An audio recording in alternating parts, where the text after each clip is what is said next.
I think the world ended in 2012. Okay. Now, a couple things happened. For one, you guys know about CERN, right? No. Okay, CERN, the Hydrogen Collider. And what that is they discovered the God particle through that. Now, they've been doing tests since this thing is fired up that have to do with what makes up the universe, the secrets of the universe, right?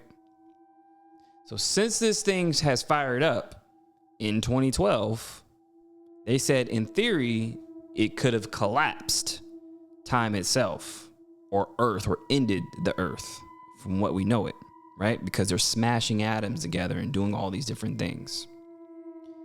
So that fired up in 2012. What movie was about a world-ending event?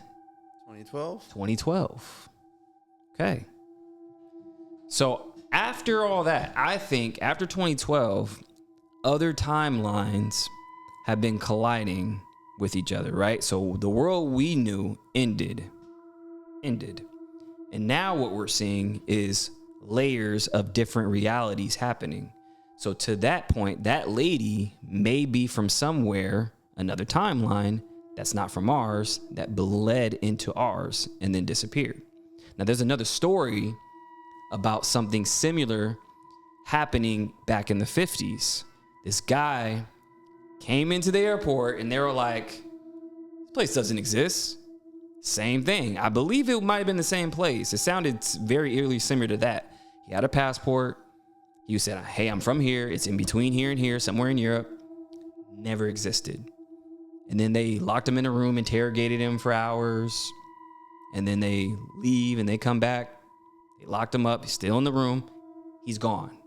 It's the same thing that happened to the lady. It's the same thing that It's happened the same to the lady. thing. They don't know where she is? They said she disappeared. Disappeared in the room. They locked the room. And then allegedly they found her somewhere else on the street, but it was just it wasn't her anymore. So I think that's what we're seeing. Because again, we could come up with theories and all this other stuff, but I try to connect the dots in, what reality and documented evidence and what things are actually happening. Because if you look into CERN, that is happening. That is real.